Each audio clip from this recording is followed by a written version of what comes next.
Ladies and gentlemen, it's Zoe What? The voice of reason, Zoe Williams, back in the building. Sorry about last week. We had to take a quick break. You know, my young lord, the young lion, he had just had surgery to reconstruct his ACL. And so, you know, we had to get him into rehab real quick. So the rehab fell on the same day as the show, and I wasn't able to do the show. But I'm back. And we've got a heater. We've got a hell of a topic today. Before I get to the topic, though, I'm going to have to promote some things, okay? Number one, I need you to go to my website right now, IamZoeWilliams.com, and purchase a copy of my book, The Rebirth of Seeds. All the people who have done it already, I appreciate it, but I urge you to continue. We have copies. Please, please, please reach out and purchase my book, IamZoeWilliams.com. That's the first thing I want to do. The next thing I want to do, there's a young guy who reached out to me. He knows I promote a lot of small businesses and things of that nature on my show. His name is Alonzo. He's a FAMU grad. He graduated December 2012. Smart kid, very intelligent kid.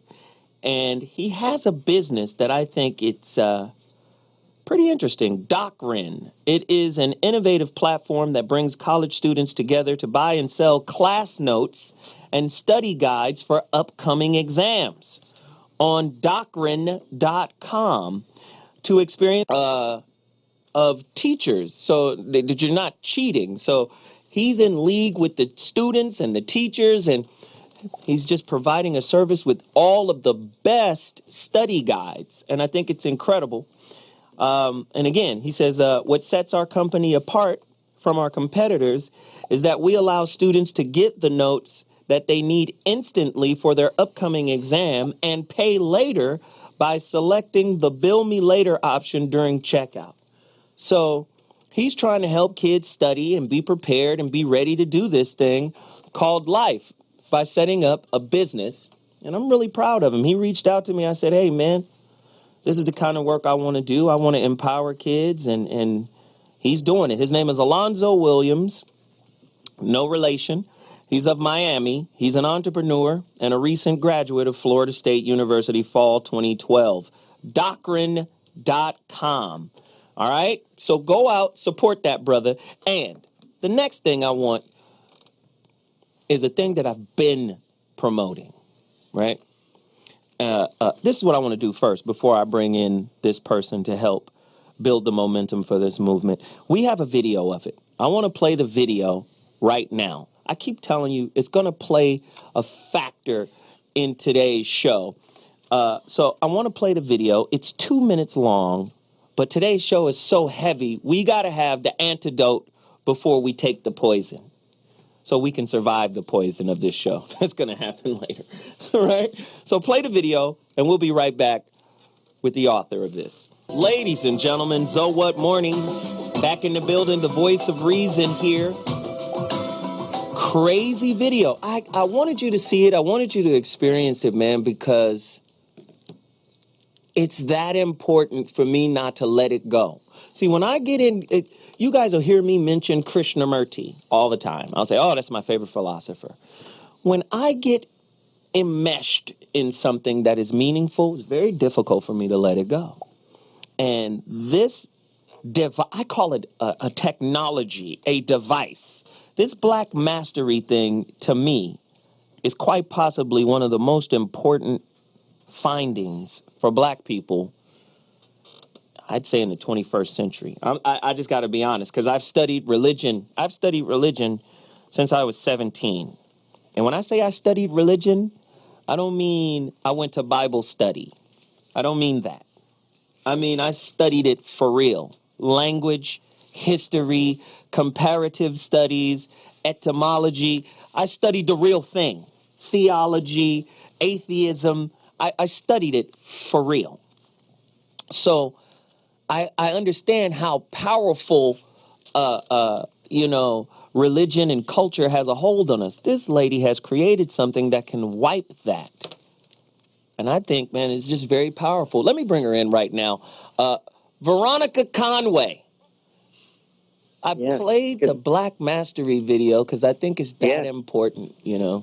Thank you. Talk to them about it really quickly. Again, I want people to go out and get it. Blackmastery.com. That's what I'm urging right now. Blackmastery.com. You got to go there now. But tell them why.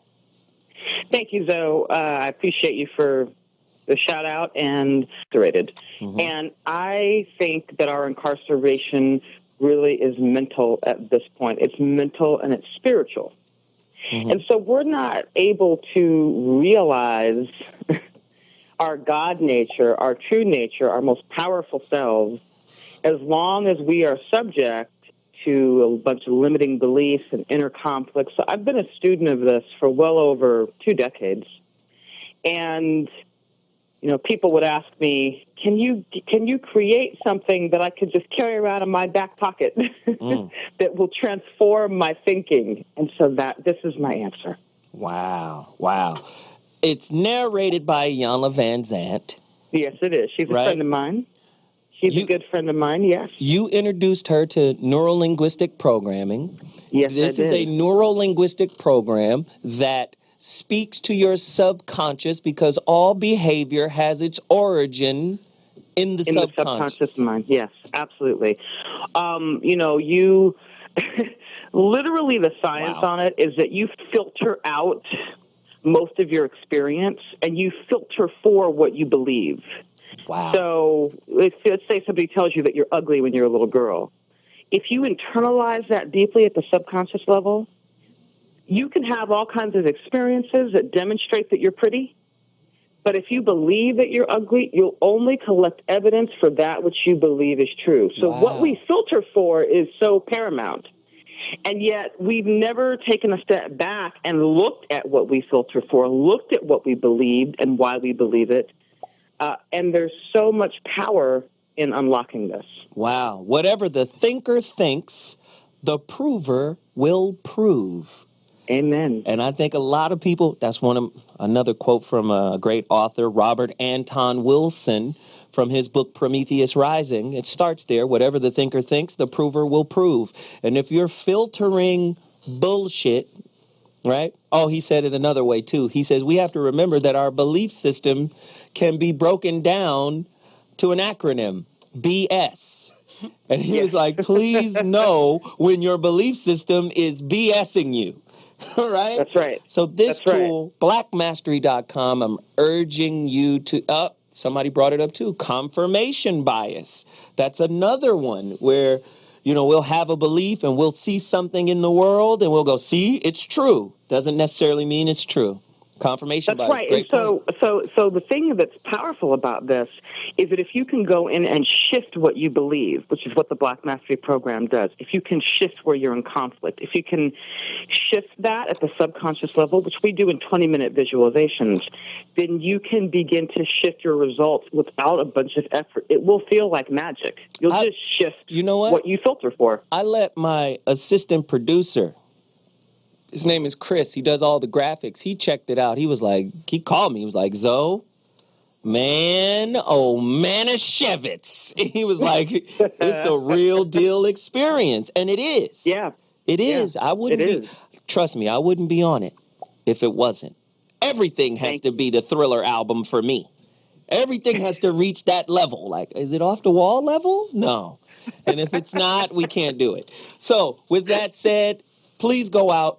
Support the sister, blackmastery.com. Don't waste another minute of your mediocre life. Let's unlock yourself from the prison you've decorated and turned into the den of your mediocre life. Let's unlock all of the bullshit you've accumulated and go get this, blackmastery.com. With that said, I'm going to promote one more thing. There's a sister. Her name is Jay Mitchell. She's an artist. I want you to go to bandcamp.com. Look for her album, Love Kills the Demon, an EP by Jay Mitchell. She's incredible. She does our Starting You intro and the music for our intro. We play some of her music. We'll play some today. Please go support Jay Mitchell. Now that that's done, I'm going to take a quick break, but when I come back, the phone lines will be open and we will be talking about our topic. The topic's the beauty industrial complex. Can the black woman's self-esteem be found in her makeup kit? This is going to be kind of tough. Is the black woman's self-esteem, can it be located in her makeup kit? The standard of beauty, does it even factor in the black woman's beauty? What is the standard? How many black models are out there, supermodel status, elite, versus the white models? And is there racism inherent throughout the cosmetic and modeling industry? We're going to cover it all. The black woman. Let's talk about self-esteem and beauty. Skin lightening creams like everybody else. Yes, I do. Do I use what I sell? Yes, I do. Am I selling a skin bleaching cream? No, I'm not. Am I selling a dark spot remover? Yes, I am. But that's not what it appears. When you look at an advert, for instance, your advert, it talks about taking care of dark spots and pigmentation. That is basically skin lightening. No, it says hyperpigmentation. You're probably looking at the old one, which said pigmentation. It was an error from my designer. It's hyperpigmentation, and everyone has hyperpigmentation. I'm sure you do. Have you looked at the pictures? Some of the people who've used their cream before and after, a massive difference. What is wrong with that black? Nothing. I mean, that's me, a little tan, a little sunny California. I look gorgeous. I look beautiful. So why would you want to change your color? I wouldn't want to change. It just happened. Yeah, I didn't sit one day and I was like, why do I want to change? It just happened. Do you have a perm in your hair? So it's about, is it cosmetic or is it psychological? Do you have a perm in your hair? Is it cosmetic or is it psychological? See, answer me, because if you answer me, I can tell you. Look. Do you have a perm in your hair?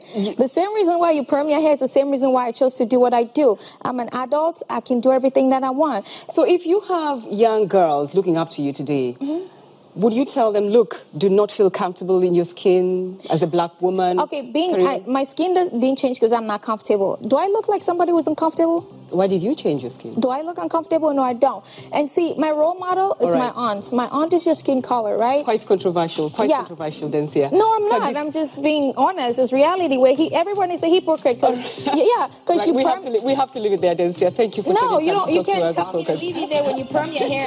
And thank you for watching. Thank you for watching. Thank you. And thank you for watching. Yes. Now, I think that chick is ridiculous, the blonde one. However, she got old girl, though. She did make a point. Like, you can't be sitting in here with a weave in your head. Or you're permed up dude talking about, role model. Even though I don't think it's the same thing. I don't know. I don't think it's the same thing. However. Listen, where do the sisters in American culture get their beauty cues from? Who do they get their beauty cues from? Who do the sisters in America get their beauty cues? Where do you get them from? You're talking about right now? I'm talking about period. Right now. Let's talk about right now, this evening. No, because 20 years ago. It changes. Okay, it changes. Please help me. Help me to know. When I was younger, it was my mom and my grandmother. That's who I listened to. Where did they get their beauty cues from? I didn't ask them. I just, okay, this is what my mom does, this is what my grandmother does, and I'm going to listen to that. Can the self-esteem of women of color be found in their makeup kit? Depends on what day it is. We always say black don't crack in our community, right? Do we still believe that? Somebody call me, 323-965-1600. That is the number to dial. The Essence Smart Beauty Research Study estimates that African-American women spend $7.5 billion annually on beauty products. What are the economic implications for our community? Would it be cheaper for sisters to go natural? Yes. And if so... Actually. If so... wouldn't we be able to utilize that money for something better than just beautification? And what are men's role in the sisters' beauty choices? Huh? I think men have a say in it too. Yeah. Right? We got a lot of bullshit men out there that'll be like, I don't want to see you unless you made up. I don't want to see you with the little wrap on your head at night, and I don't want to see the cold cream on your grill. Have it tight when I roll through this piece. You know? Right? That's a pressure too, correct? Yep. And is that pressure leading women, sisters? I mean, because it's not like you have African choices in cosmetics. Or do you? Does somebody know of any? Call us, 323-965-1600. Does our addiction to the beauty industrial complex belie an underlying self-esteem issue in black women? From Nicki Minaj. That's heavy, right? That's heavy. Because one thing's for sure, a sister ain't gonna go nowhere looking toe down. Right? She ain't gonna go nowhere without her hair right. You know how y'all are. Every once in a while, like, depending on the day. I might. Answer these questions and stop playing games. Listen. You know you're getting graded later on. I'm not getting any grades. Yes, I'm not doing the grades are thing. coming to you. I need the truth. Talk to us. Is there an insecurity? No, I think that just because, well, there's two answers. I think that just because a woman puts on makeup, gets her hair done, grooms herself, it just in the society. Her best self? Makeup is an enhancer. Yeah. Bring out those attributes. Now, it's not to or say that hide the half-tributes. No, not necessarily. Some of them are doing that. Yes, that is also. But some of it. But there is some of it. I mean, there are people who I know of people who will not leave the house, will have to get up early and go to the bathroom because they won't let their man see them without makeup, or they're hiding something. There's a lot of hiding going on, but I don't think makeup in and of itself is hiding. I mean, even there. It's by definition hiding. No, but it's not to make up.